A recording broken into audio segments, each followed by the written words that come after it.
Hello sir, कैसे हैं? जी नमस्कार सर। अच्छे जी हैं सर। नमस्कार, कैसे हैं? बहुत अच्छे हैं सर। स्वागत है इस प्लेटफॉर्म पे। जी थैंक यू सर। तो हमने स्पेशल आपकी इंटरव्यू रखी थी ताकि जो मेरे स्टूडेंट हैं या जो हमारे क्लास में टीचर है, ताकि उनको कुछ आपसे कुछ जानकारी प्राप्त हो और वो भी इस प्लेटफॉर्म पे आए। तो सबसे पहले तो स्वागत है जी मेरे इस प्लेटफॉर्म पे। और शुक्रिया इतना समय देने के लिए। और आप थोड़ा कुछ अपने बारे में बताएंगे कि आपका जो इंस्टीट्यूट है वो कहाँ है और आप क्या क्या पढ़ाते हैं, मतलब पूरा जर्नी आप यहाँ पे बता सकते हैं। सबसे पहले मैं सभी यूट्यूब साथियों को मैं नमस्कार करता हूँ। मैं Kundan Kumar Singh, the director of Bharti complete solution. He is situated Aurangabad district, Rafiganj block, near RBR high school. अच्छा, आपका इंस्टीट्यूट मेरा जो बिहार, सेंटर है, आपका इंस्टीट्यूट बिहार में ही है? जी सर, और मैं भी बिहार तो, का औरंगाबाद जिले अच्छा प्रखंड। अच्छा, तो आप अपने इंस्टीट्यूट में क्या क्या पढ़ाते हैं? क्योंकि मुझे ऐसा जानकारी मिला था कि आपका जो इंस्टीट्यूट है वो नंबर 1 पे चल रहा है। तो आखिर ऐसे कैसे पॉसिबल हो गया कि आप जो अपने एरिया में नंबर 1 कर चुके हैं? क्योंकि इसके पीछे कहीं ना कहीं कुछ तो होगा ऐसा स्ट्रेटजी कि आपका इंस्टीट्यूट नंबर 1 पे चल रहा है। तो इसके पीछे कुछ ना कुछ तो होगा, वो आप बताएंगे, क्योंकि हमारे क्लास में काफी सारे टीचर हैं और आप भी हमसे काफी दिनों से जुड़े हुए हैं। मेरे यहाँ क्लास से डीसीए चल रहा है, एडीसीए चलाते हैं। आपका एडीएफए हो गया, हम्म। जीटीपी हार्डवेयर नेटवर्किंग, और C plus plus Java Oracle की बेसिक। मैं सारे लमसम कोर्स ही मतलब क्लियर करता हूँ, क्योंकि मेरा जो क्वालिफिकेशन बीसीए किया, बीसीए करने के बाद एमसीए किया। ऑलरेडी मैं इसी फील्ड में स्टार्टिंग से हूँ, हाँ, क्योंकि इसलिए मतलब ज्यादा कोशिश करता हूँ, ज्यादा ज्यादा टॉपिक खींचूं। आप बीसीए के बाद आपने एमसीए किया तो वो तो मास्टर हो गया, मतलब आप इस एप्लीकेशन का मास्टर हो गया है। तो खैर ये बहुत बड़ा डिग्री कहलाता है और इस चीज को करने के बाद बंदा बहुत आगे जा सकता है। तो आपने बहुत अच्छा चूज किया था कोर्स।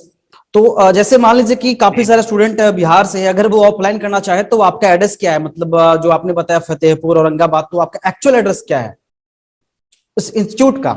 मेरा एड्रेस मेरा एड्रेस औरंगाबाद जिला, रफीगंज। आप वहाँ पे एक बहुत बेस्ट लोकेशन है, नियर आरबीआर हाई स्कूल, वहाँ पर स्कूल पढ़ता है। वही मेरा बेस्ट लोकेशन है। वहां से आएंगे, जैसे आप रेफरी में पधारेंगे, आपका मेरा जो एडवर्टाइजमेंट जो जिसका किया हुआ है, डायरेक्ट मेरे सेंटर पर लेकर आ जाएगा। उसके लिए मतलब कहीं ढूंढने की जरूरत नहीं है कि हम यहाँ खो जाएंगे वहां खो जाएंगे, सिर्फ रेफरी जगह पर आ जाना। जैसे आ जाना है, इस तरह से मेरा एडवर्टाइजमेंट किया हुआ है। इस तरह वहां माहौल बनाया गया है कि मतलब कहीं भटकने की जरूरत नहीं है। आप डायरेक्ट मतलब कहीं से आप नहीं भी पूछते हैं तो मेरा एडवर्टाइजमेंट आप मेरे सेंटर पर लेकर आ जाएगा। अच्छा अच्छा अच्छा, ऐसी बात है, पूरा आपने स्ट्रेटजी बना करके रखा है। तो खैर बहुत बड़ी कॉन्ग्रेचुलेसन हाँ कि आपके पास इतने सारे स्टूडेंट है। मैं इनका कुछ व्यू दिखाऊंगा कि इनका जो सेंटर है वो कैसा है, मैं आपको आप लोगों को दिखाऊंगा। तो आगे का क्या स्ट्रेटजी आपका, मतलब क्या आप हमारे प्लेटफॉर्म से जुड़े हुए हैं तो कुछ हमारा प्लेटफॉर्म आपको फायदा दिया या फिर बहुत बहुत बहुत जब से सर जुड़े हैं, मतलब थोड़ा सा चेंजिंग तो बहुत हुआ है। मेरे कोचिंग में बहुत सा सुधार आया है। और जो थोड़ा सा स्किल था, जैसे मैं तो क्लास चला रहा था लेकिन कभी भी ऑनलाइन के बारे में नहीं जानता था, तो यूट्यूब कैसे क्लास चलता है और एडवर्टाइजमेंट करने में और हमको प्रॉब्लम होती थी। लेकिन जैसे आपसे जुड़े हैं तो हमको एडवर्टाइजमेंट करने बहुत मतलब बहुत अब इजी हो चुका है। और यूट्यूब के माध्यम से कोशिश कर रहा हूँ वीडियो बनाऊं, उसमें डालूं। बस एक दो ही मैंने वीडियो डाला है, उसके बाद बस देखा कि बहुत ज्यादा इंक्रीमेंट। और उसके साथ थोड़ा सा ये भी होगा कि मतलब हम लोग ऑफलाइन प्रचार करते थे, लेकिन अब सोशल मीडिया के माध्यम से प्रचार करते हैं। कोई भी टॉपिक चालू किए तो उसका एक पम्पलेट तैयार किए, उसमें अपना फोटो ऐड डाल दिए, टाइमिंग डाल दिए, बैच का टाइमिंग डाल दिए। तो इससे थोड़ा सा बहुत ज्यादा मतलब इंक्रीमेंट हुआ है सर। हाँ, ये तो बात है कि अगर आप सोशल प्लेटफॉर्म का यूज करते हैं तो स्टूडेंट भी बढ़ेंगे, और ये आजकल तो होना ही है, क्योंकि आजकल सोशल मीडिया का यूज करके लोग कहाँ से कहाँ चले जाते हैं। तो हम लोगों को भी वहां जाना चाहिए, क्योंकि पुरानी दुनिया को हम लोगों को भूलना पड़ेगा, क्योंकि आज हमें आगे जाना है तो हमें प्रेजेंट में जो चल रहा है वही हमें करना पड़ेगा। तो जी ऐसे में इनका एड्रेस, जो मेरे स्टूडेंट इस वीडियो को देख रहे हैं, मैं आपका एड्रेस दे दूंगा बच्चों को। अगर आपके एरिया से जो स्टूडेंट है, अगर उनको ऐसा लगता है कि नहीं मुझे ऑफलाइन क्लास करना है, तो आपका एड्रेस हम दे देंगे डिस्क्रिप्शन में। एंड आपका जो यूट्यूब चैनल है, आपने एक यूट्यूब चैनल क्रिएट किया है, आप मेरे क्लास में भी हैं यहाँ पे। तो आपका जो YouTube चैनल है मैं उसका भी लिंक दे दूंगा, ताकि उस YouTube चैनल को लोग सब्सक्राइब कर ले, और उसके बाद जो भी नोटिफिकेशन आप डालेंगे, जो भी वीडियो डालेंगे, जो भी कंटेंट आप डालते हैं, वो बच्चे देख सके, और अगर नीड हो तो वो आपकी क्लास में जा सके। क्योंकि कुछ कुछ चीजें ऐसी होती है जो ऑफलाइन ही सीखा जा सकता है, क्योंकि हमारे पास बहुत सारा कॉल आता है कि सर टाइपिंग सीखनी है, तो टाइपिंग कहाँ से हम सिखाएंगे, टाइपिंग का सिर्फ रूल बताते हैं, बाकी हम उसको हाथ से तो सिखा नहीं सकते। तो वो चीजें आपके पास जा करके बच्चे वो सीख सकते हैं। ये बहुत ऐसा होता है दिक्कत। और ऐसे भी हमारा प्लेटफॉर्म ऑनलाइन है, मतलब हमें ऐसा नहीं है कि मैं कोई भी अपना सेंटर में, हाँ जी। अभी सेंटर में नहीं हूं, मैं भी सारे टीचर को मिलकर मीटिंग कर रहा था, इसलिए 12 बोला सर 15 मिनट लेट होगा मुझे। अच्छा अच्छा। बट वहीं पे ऑफिस में, सर ऑफिस में बैठ गए, और वहीं से आप घर जाना थोड़ा प्रॉब्लम होगा, सेंटर खोलने में प्रॉब्लम होगा। अब मैंने कहा बारिश भी हो रही है, तो मैं सारे स्टूडेंट को, जितने भी मेरे यहाँ पे टीचर्स फ्रेंड जुड़े हुए हैं, सभी को मैं अपना सेटअप दिखाता कि मेरा सेटअप किस तरह बना हुआ है और किस तरह मैं क्लास लेता हूँ, सारा दिखाता। नेक्स्ट जब इंटरव्यू होगा तो मैं कोशिश करूंगा कि सबको दिखाने के लिए। ओके, फिर मुलाकात तो होगी ही होगी। बट आप मुझे ये बता दीजिए कि अगर कोई बंदा अपना खुद का कंप्यूटर सेंटर खोलना चाहता है तो वो तो प्रोसेस कर लेगा, बट क्या हार्ड है? मतलब ऐसा तो नहीं है कि अगर हम खोलना चाहते हैं तो बहुत प्रोसेस है? क्या ऐसा होता है कि मतलब, या फिर नॉर्मल है कि मतलब हाँ हम तैयार है खोलने के लिए तो हम आराम से चला सकते हैं? कुछ भी नहीं, सबसे पहले जो सेंटर स्टार्ट करेंगे तो सबसे पहले अपना उनको कॉन्फिडेंस लाना होगा कि मैं पढ़ाऊंगा या नहीं पढ़ा पाऊंगा। ठीक है, सबसे पहले अपना कॉन्फिडेंस आ जाएगा, उसके बाद कम से कम 2-4 भी सिस्टम रहता है तो अपना सेंटर स्टार्ट कर दे। और सबसे पहले थोड़ा सा क्या करेंगे, जब जहां भी सेंटर खोलेंगे, जितने भी मतलब सेंटर बगल में होता है, चाहे साइंस का हो, मैट्रिक का हो, इंटर का हो, सारे टीचर थोड़ा सा कम्युनिकेशन बनाना है। उसके बाद थोड़ा सा एडवर्टाइजमेंट पर ध्यान देना है। 100% श्योर बता रहा हूँ, उनका सेंटर जो ग्रो करेगा और रियली ग्रो करे, उसमें कोई डाउट नहीं।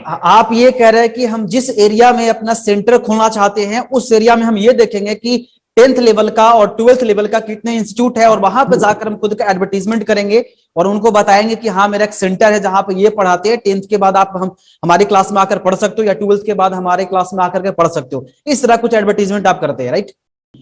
हमारा भी एक कम्युनिटी, जैसे आपने, हाँ जैसे आपने एक कम्युनिटी बना रखा है, उसी तरह से हम लोग का भी एक कम्युनिटी है, जैसे आप हो गए और भी कई सारे टीचर हैं।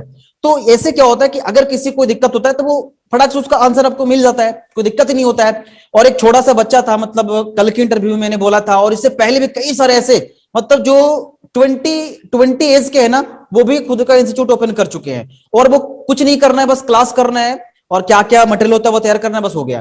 तो मटेरियल और कैसे पढ़ाना है, बस हो गया, कुछ दिक्कत ही नहीं होता है। जब स्टार्टिंग में सेंटर स्टार्ट किया था, मेरे पास एक लैपटॉप था, सिर्फ एक लैपटॉप लेकर सेंटर फील्ड में उतरा था बस। एक लैपटॉप सब, हाँ एक लैपटॉप सबसे पूरा क्लास चला रहे, बताइए। एक लैपटॉप में सेंटर स्टार्ट किया, उसके बाद जब थोड़ा ग्रो किया, एक डेस्कटॉप खरीदे, 2 सिस्टम हो गया। 2 सिस्टम, मतलब 2015 में सेंटर स्टार्ट किया था, बाद 2 सिस्टम से। उसके बाद 16 में मेरे यहाँ 6 सिस्टम हो गया, 17 में 10 सिस्टम हो गया, 18 में 10 रहा, 19 में 10 रहा, और 20 में 15 सिस्टम कर लिया। आज 21 में मेरे यहाँ 25 सिस्टम है। और जितने भी, वैसा नहीं था सेंटर स्टार्ट किए थे तो मेरे पास पूरा पूंजी लगा दिए थे, कुछ नहीं किए सर, सिर्फ मेहनत काम करते थे। और सिर्फ मतलब एक मेरे रिलेटिव थे, मान लीजिए ससुराल ही मान चलिए, अब वहां से मेरा एक सिस्टम मिला था, एक टेबल मिल गया था, एक रूम मिल गया था, बस। उसके बाद मैं खुद मेहनत करते गया, आपने एक मेहनत करते गया। आज आपने एक सिस्टम से एक सिस्टम से आपने 25 सिस्टम कर लिया, बताइए। और आप 2022 में, मेरे को ऐसा लगता है 25 सिस्टम से 30 सिस्टम आप अपने सेंटर में रखने वाले हैं। ये बहुत बड़ी आपकी बहुत बड़ी ये ग्रोथ है कि जितना ज्यादा सिस्टम आपके पास, हाँ जितना ज्यादा सिस्टम आपके पास बढ़ेगा उतना फायदा होगा आपको। अभी उसके साथ साथ मैं 25 के साथ साथ एक बड़ा सा, मतलब 54 इंच का टीवी लगाया हूँ बगल में, सेंटर के बगल में लगाया हूँ। मैं पूरा सेंटर पूरा वाईफाई, पूरा कंप्यूटर लगा हुआ है। बच्चों को सुविधा दिए हैं वाईफाई फ्री। ये भी एक मतलब अथी है, मेरे यहाँ वाईफाई लगाया तो निःशुल्क, आप पासवर्ड डाल दिए बोर्ड पर लिखा कि आपका पासवर्ड है। और जो भी बच्चा, इससे भी क्या होता है ना, लड़का आजकल मेरा दोस्त मिला था, तो बीच में मिला कि सर जानते हैं कि एक बच्चा का बीच में बहुत पाई मारा, तेज दौड़ता हुआ मारा था, कि कहाँ जा रहे हो? जा रहे भारतीय कंप्यूटर में। तो इतना दौड़ के क्यों जा रहे हो? तब हमको जा रहे हैं, लेट हो रहा है, तो हमको थोड़ा सा कुछ मूवी डाउनलोड करना है। से। मतलब इस वजह से मतलब अट्रैक्शन का केंद्र हो गया कि वहां पर नेट फ्री मिलता है, लोग उससे बहाने भी मेरे सेंटर पर दौड़ते हुए आ रहे हैं। कम से कम ये भी तो है ना कि कम से कम गलत विचार से आए आपके इंस्टीट्यूट में और आप उनको सुधार दें, उनको अच्छे मार्ग पर लेकर जाएं, ये भी तो आपके लिए बहुत फायदा, उनके लिए भी फायदा है। कम से कम इसके लिए तो वो बच्चा आपके पास आ रहा है, बाकी फिर तो वो आपका काम है। क्योंकि जब एक बच्चा जो कि पढ़ाई नहीं करता हो, अगर वो आपके इंस्टीट्यूट में आ गया तो वो आपका कर्तव्य है कि उसे कैसे आपको आगे लेकर के जाना है, वो तो हम करेंगे ही करेंगे। तो ये भी अच्छा बात है, क्योंकि हमें अट्रैक्शन भी लाना है। आपने तो अपने इंस्टीट्यूट में यहाँ पे प्रोजेक्टर जैसा लगा दिया, वाईफाई लगा दिया, सारी सुविधा दे दिया आपने, बहुत सारे टीचर रखे हुए हैं अलग अलग सब्जेक्ट का, क्योंकि ये बहुत जरूरी होता है। क्योंकि एक बंदा सारे सब्जेक्ट को कवर नहीं कर सकता है, उसको कमानी नहीं आए।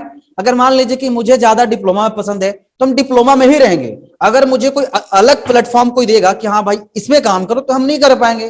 कैसे कर पाएंगे? फार्मा का काम नहीं कर पाएंगे, कुछ भी ऐसा काम हम लोग नहीं कर पाएंगे। तो वही होता है, अपने टीचर भी रखा है अलग अलग सब्जेक्ट के लिए, यही बहुत बढ़िया है। और ऐसे तो आप पहले ही बताए थे कि हम अपने एरिया में नंबर बने, तो बहुत अच्छा। और आप आगे जाइए, और 25 सिस्टम है, तो आप यहाँ 2022 में आप 30 सिस्टम कर रहे हैं। हाँ, 23 हमारे न्यू मेंबर जो भी न्यू सेंटर खोलना चाहते हैं या जो खुले हुए हैं, तो सबसे पहले वो क्या करेंगे कि एक अपना सिलेबस बनाएंगे कि मैं डीसीए में क्या पढ़ा रहा हूँ या डीसीए में क्या पढ़ा रहा हूँ। आप बच्चा जैसे ही वहां था, आप बताइए उसमें, देखिए मैं डीसीए में पढ़ा रहा हूँ या डीसीए में पढ़ा रहे हैं, तो आप अपना फोकस करें। सबसे पहले सिलेबस होना चाहिए। लोग क्या करते हैं, सिलेबस ही नहीं बनाते हैं, आइए डीसीए में हाँ क्लास ज्वाइन करना है, डीसीए ज्वाइन कर लीजिए। नहीं, वहां फोकस करना होगा कि देखिए मैं मेरा सिलेबस क्या है, मैं क्या क्या पढ़ाऊंगा पूरा। जब तक आप सिलेबस नहीं दिखाएंगे, आप सिलेबस उसको दे दीजिए, है ना, वो क्या होगा, कहीं और जाएगा, सारे से कंपेयर करेगा कहाँ बेस्ट हो रहा है। ये भी सिलेबस सबसे मस्ट होता है, और सबके पास सिलेबस भेजना बहुत जरूरी है।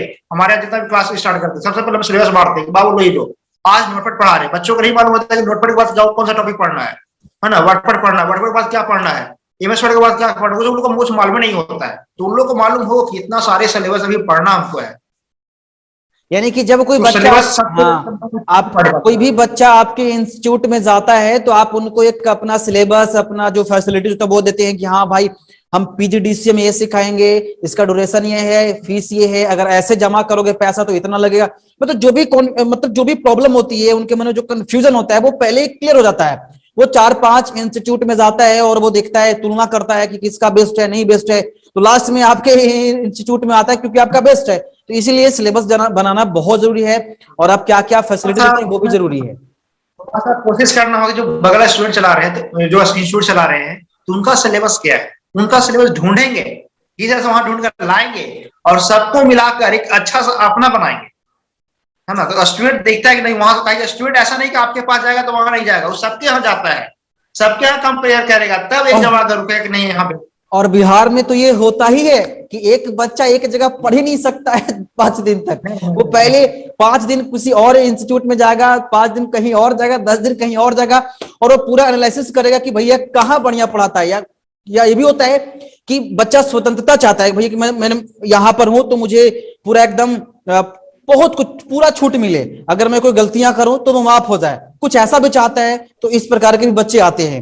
तो पहले तो 5 दिन वहां जाएगा, 5 दिन वहां जाएगा, सभी जगहों का सिलेबस देखेगा, जहां उसको अच्छा लगेगा, जहां तगड़ा लगेगा वहां आएगा। तो आपने सही बात बताया, हाँ, कि हमें सभी हाँ जितने भी बच्चों जी जी हाँ बात सही है, तो हमें ये करना चाहिए।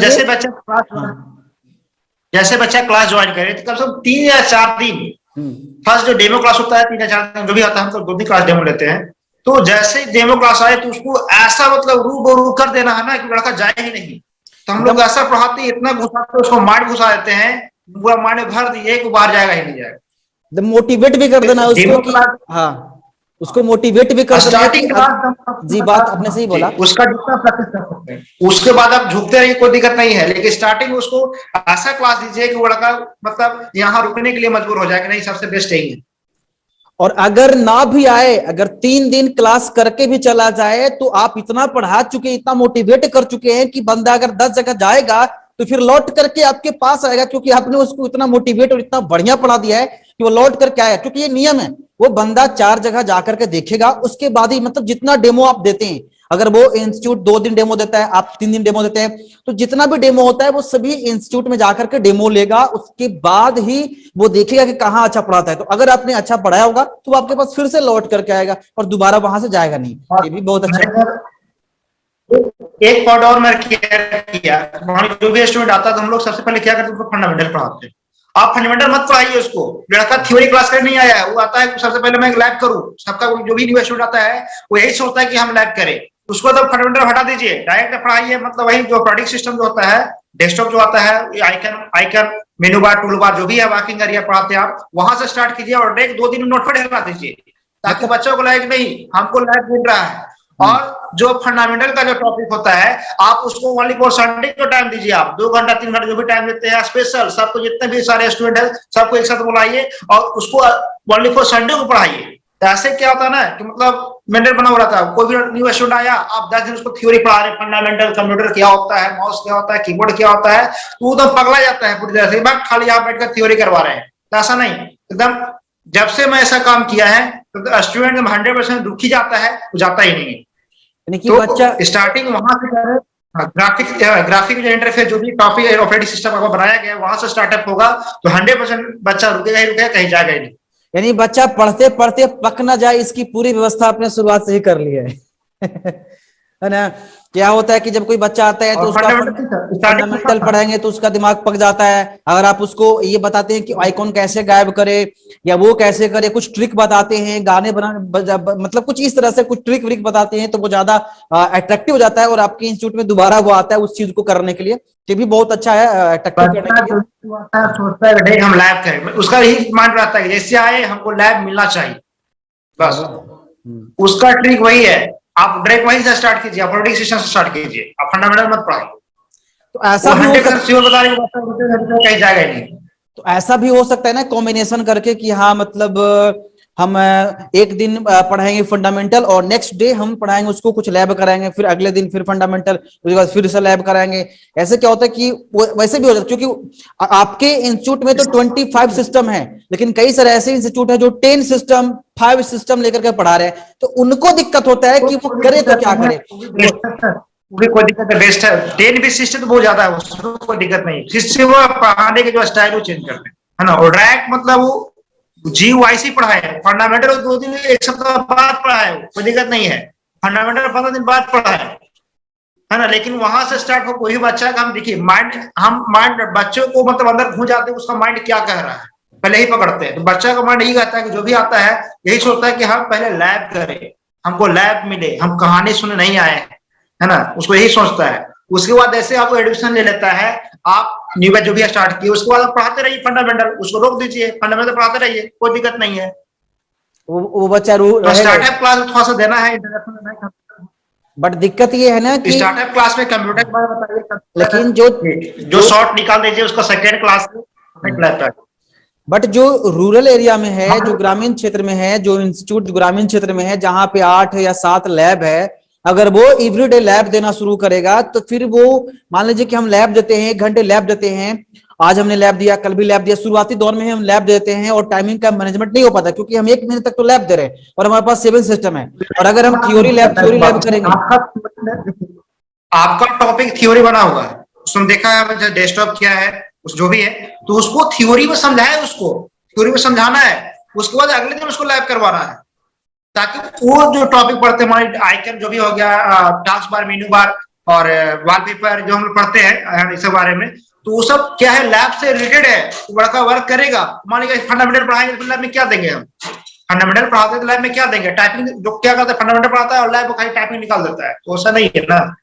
आप उसको फंडामेंटल का मतलब, हम तो जैसे जब से पढ़ा रहे हैं 2021 से, जब से मेरा सेंटर ग्रो कर रहा है, मतलब स्टार्टिंग में हम फंडामेंटल एकदम बंद कर दिए, फंडामेंटल पढ़ाएंगे ही नहीं, उसको पढ़ाएंगे उसको सिर्फ वाली पर संडे को पढ़ाएंगे। दिल्ली में ऐसे ही होता है जो आप बता रहे हैं ना, दिल्ली में अगर आप दिल्ली में जो भी क्लास चलता है वहां पे आपका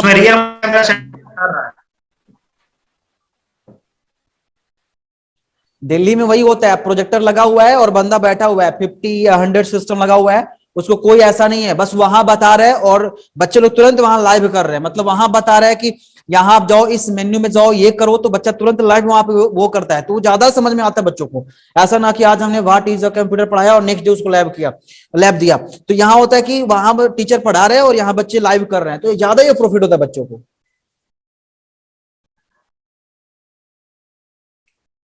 तो ये होता है। तो थैंक यू।